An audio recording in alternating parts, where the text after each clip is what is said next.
Fala galera, tudo bem? Chegou a hora da gente falar sobre a seleção do País de Gales, seleção que se classifica pela primeira vez para uma Copa desde 1958.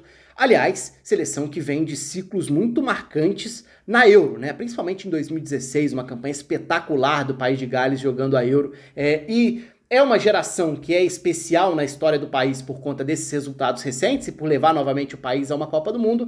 É uma geração que tem nas suas referências algumas dúvidas para essa Copa. Então, quando a gente olha para um momento de Gareth Bale, né, um ciclo inteiro de Gareth Bale, embora fique muito claro que a influência dele e até o nível dele também na seleção seja muito diferente do que a gente vê nos clubes, mas agora fora do ambiente das principais ligas europeias, jogando Major League Soccer, ele jogando menos do que se esperava, né? Quando vai para lá, teoricamente em busca de maior minutagem, maior sequência, maior ritmo, pensando na Copa do Mundo também, entre outros pensamentos, outras prioridades na carreira dele.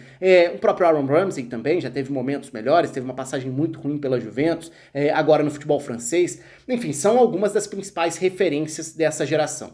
Então é uma seleção que tem como uma marca, eu diria, além de não ser necessariamente um elenco homogêneo, e não foi assim mesmo em grandes campanhas, como em 2016 na Eurocopa, embora não tenha um elenco homogêneo, muitas vezes contando com jogadores que atuam em segunda divisão do futebol inglês, é algo frequente, mas é uma seleção que conseguiu ser competitiva ao longo dos últimos anos. Competitiva a partir desse espírito coletivo mesmo, de conseguir se sacrificar e contar com um líder que vai conseguir fazer a diferença no momento decisivo. E esse líder geralmente é o Bale, e o que o Bale tem de capítulos aí com a seleção nesses últimos anos é uma enormidade. É realmente um jogador muito diferente quando a gente olha para o papel dele na seleção. E é o que a seleção espera para ter chances dentro de um grupo equilibrado. Dentro de um grupo em que a Inglaterra naturalmente parte como favorito, mas que a disputa pelo segundo lugar é completamente indefinida, né? Com o Irã, com os Estados Unidos, seleções que têm seus problemas, suas particularidades chegando à Copa do Mundo, então o País de Gales está na briga. Por que não? Chegou até aqui, deixando inclusive seleções que talvez fossem melhores tecnicamente pelo caminho,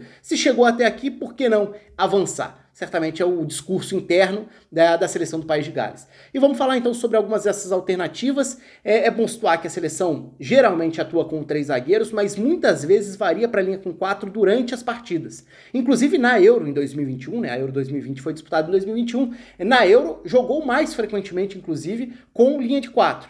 Mas se a gente for pensar na sequência do ciclo, acho provável, possível, que entre na Copa do Mundo jogando com 3 zagueiros. Então existem essas duas possibilidades táticas para a seleção galesa. Vamos começar então pelo gol, que já tem um ponto importante aí, né? O Hennessy recuperou a posição, foi herói na classificação, foi muito bem na classificação, goleiro veterano, mas já de pouca minutagem há alguns anos no âmbito de clubes, e que, por lesão, perdeu a vaga para o Danny Ward, que depois viraria o titular na Eurocopa. Então o Ward foi o titular na Copa, na Euro, mas tudo leva a crer que o Hennessy será o titular na Copa, até pelo que foi esse ano de 2022 com ele na seleção, muito provavelmente. Mas é uma posição que não tem aquela garantia, aquele goleiro do mais alto nível. Isso o País de Gales não tem.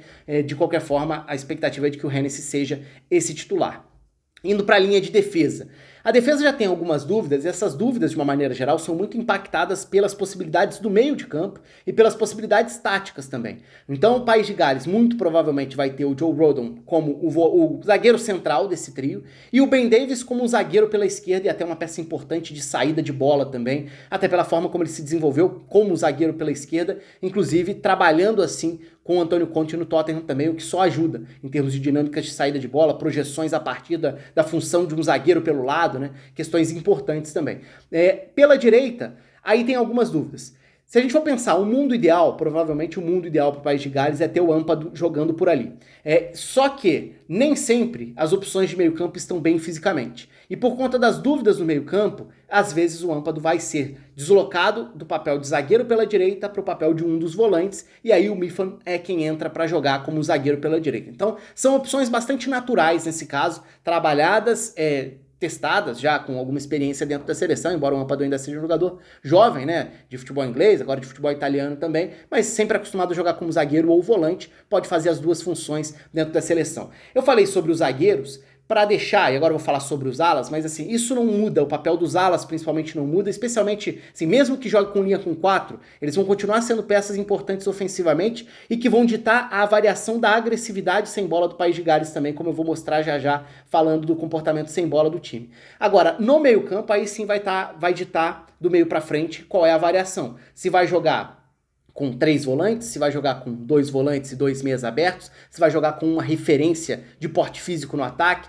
se vai jogar com uma dupla leve no ataque, se vai jogar com 2 pontas velocistas, se o Bale vai ser 9, se vai ser 10, se vai ser ponta. Tudo isso é possibilidade na seleção do País de Gales, que pode alternar jogo a jogo, de acordo com a característica do adversário, com as estratégias específicas. Então falei dos zagueiros, vamos para as alas. A ala direita deve ter o Connor Roberts jogando, e na ala esquerda o Neco Williams, que é uma peça importante dentro dessa seleção pelo protagonismo que assume, por ser um jogador que joga deslocado, né? Embora seja um lateral direito de origem, joga deslocado para a ala esquerda, e até por isso acaba criando jogadas, trazendo da direita para dentro, seja para uma finalização de fora da área, para um cruzamento também. É uma peça importante ofensiva do País de Gales e, tecnicamente falando, o Neco Williams. Aí a gente entra no meio campo. Eu falei do mundo ideal para falar sobre o Ampadu jogando como um zagueiro pela direita.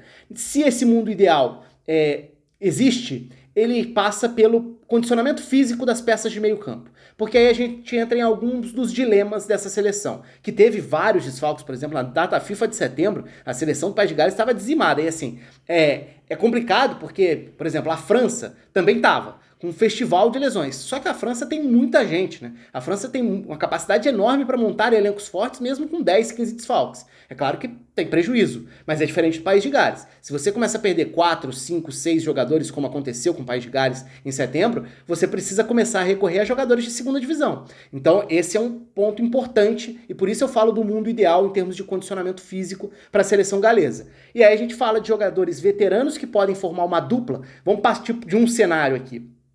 Linha de 3 zagueiros com os 2 alas, 2 volantes nesse caso.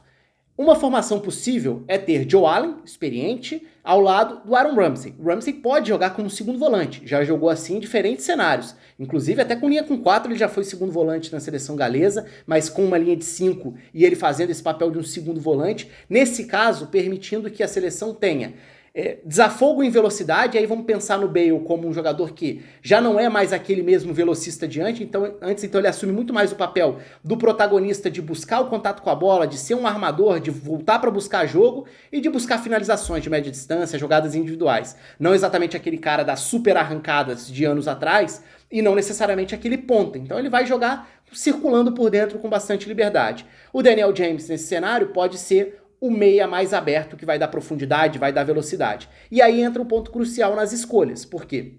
Porque você pode ter um 9 que muda completamente a forma do País de Gales jogar. Isso ficou muito nítido na própria Euro. E esse 9 é o Kiefer Moore, que é um dos principais, assim, ele foi na segunda divisão inglesa sempre um dos líderes de duelos aéreos. E aí a gente está falando de uma divisão que já é muito física, que já tem muito embate aéreo. E ele foi, nos últimos anos, um jogador que liderava essas estatísticas, mais duelos aéreos vencidos, ou um dos, pelo menos. Então é um cara que, se a seleção do País de Gales optar por um jogo direto, o jogo direto tem o Kiefer Moore como alvo, e ele vai ser o cara para tentar ganhar a primeira bola pelo alto, tentar dar a casquinha, tentar estabelecer o time no ataque, sem precisar sair curto, sem precisar sair tocando. Que também é uma alternativa que já foi usada pela seleção do País de Gales. Mas a presença ou não do Kiefer Moore muda muito a forma do time atacar. Porque com ele, é bola longa nele, é bola pelo alto nele. E aí você pode ter um Gareth Bale jogando próximo para ficar com uma segunda bola, uma sobra de uma casquinha, e o Kiefer Moore vira esse cara chato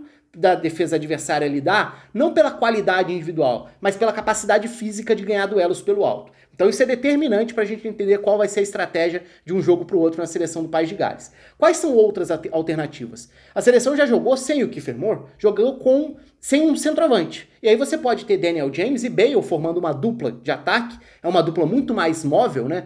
Como eu falei antes, o Daniel James muito mais como esse cara da velocidade para tentar atacar. E aí já é diferente, né? Se o Kiefer Moore dá uma opção de tentar ganhar uma primeira bola pelo alto, disputada e vencida, você ter o Daniel James jogando como 9, basicamente, significa tentar ter alguém que vai correr nas costas da defesa adversária. Então, se você vai enfrentar uma linha de defesa que vai jogar mais adiantada, e você tem tempo para iniciar essa saída de bola, você tem um Daniel James como um 9 que pode correr nas costas dessa defesa, pode fazer sentido. E nesse caso o Bale é um segundo atacante, que em alguns momentos vai ser quem vai aparecer na área como referência, em outros momentos vai ser quem vai baixar para virar mais um meia, um armador, um 10, digamos, e aí o meio-campo encorpado pode ter outras opções, né? Pode ter o próprio Ampadu fazendo esse trio de volantes com Ramsey e com o Joe Allen. Pode ter o Morrell, que jogou por ali na Euro, inclusive.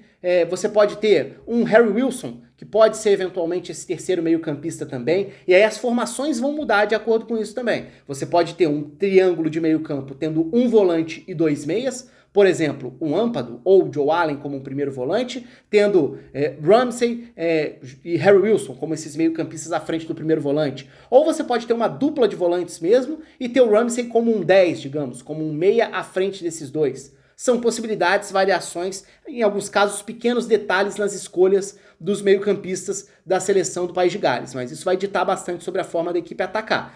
E uma outra alternativa que é importante a gente ter em mente também, que não é geralmente a primeira, mas que ganhou espaço até pelo acesso da Championship para a Premier League com o Nottingham Forest, do Brennan Johnson, que é um jogador que tem velocidade arrancada também e que é até um pouco mais agressivo em direção ao gol do que o Daniel James, que é um jogador muito rápido, tem uma explosão muito boa, é um jogador que recompõe com alguma facilidade, então pode ajudar num equilíbrio defensivo, mas que não tem muita capacidade de definição das jogadas. Então o Brennan Johnson em alguns momentos pode ser o escolhido para ser um desses velocistas na tentativa de um jogo mais de aceleração nessas transições da defesa para o ataque. Agora, como que a seleção do País de Gales vai atacar? Como eu falei, vai depender de quem tá lá no ataque. Se tiver o Kiefer Moore, pode ter certeza que vai ter muita bola longa. Se não tiver, esse jogo vai depender muito dos alas também, porque os alas são os jogadores que dão essa aproximação aos meio-campistas, se projetando pelos dois lados do campo. E, inclusive, esse papel, ou esses papéis dos alas, são importantes para a gente entender se vai ser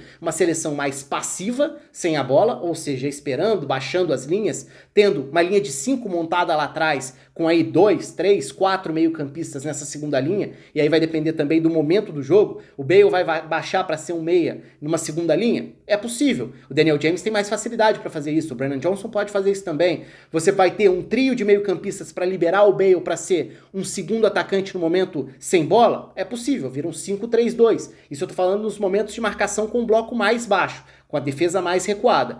Em outros momentos, se a ideia for pressionar um pouco mais lá em cima, aí os alas vão ocupar esses corredores na marcação aos laterais adversários. Aí a gente vai ver uma marcação que vai começar com Bale, Daniel James. O Kiefer Moore tem menos mobilidade, mas pode ser em determinados cenários. Essa marcação começar na grande área adversária pegando os zagueiros, e aí o ala de cada lado vai pressionar o lateral no setor em que o adversário optar por sair jogando. E os próprios meio-campistas vão saltar para pressionar, subindo as linhas nesse trabalho também. Defensivamente, a seleção do País de Gales é uma seleção que, com alguma frequência, se desorganiza justamente por esses duelos, esses embates, esses encaixes mais longos de marcação. Então, em alguns momentos, você pega ala e zagueiro pelo lado, bem fora de posição, por conta dessa tentativa de encaixar a marcação no adversário. É um ponto a ser observado também. E em relação a uma saída mais construída de trás, se o Ampadu joga como zagueiro pela direita, você ganha um passador melhor do que o Mifam por ali. E o Ben Davies pelo lado esquerdo, naturalmente é um caminho. O lado esquerdo tendo Ben Davies para iniciar, tentar achar um passe para o Neco Williams mais à frente, ou para tentar encontrar um Ramsey, que pode cair pelo setor também para ser um armador, acaba sendo a maior aproximação de qualidade para tentar criar jogadas.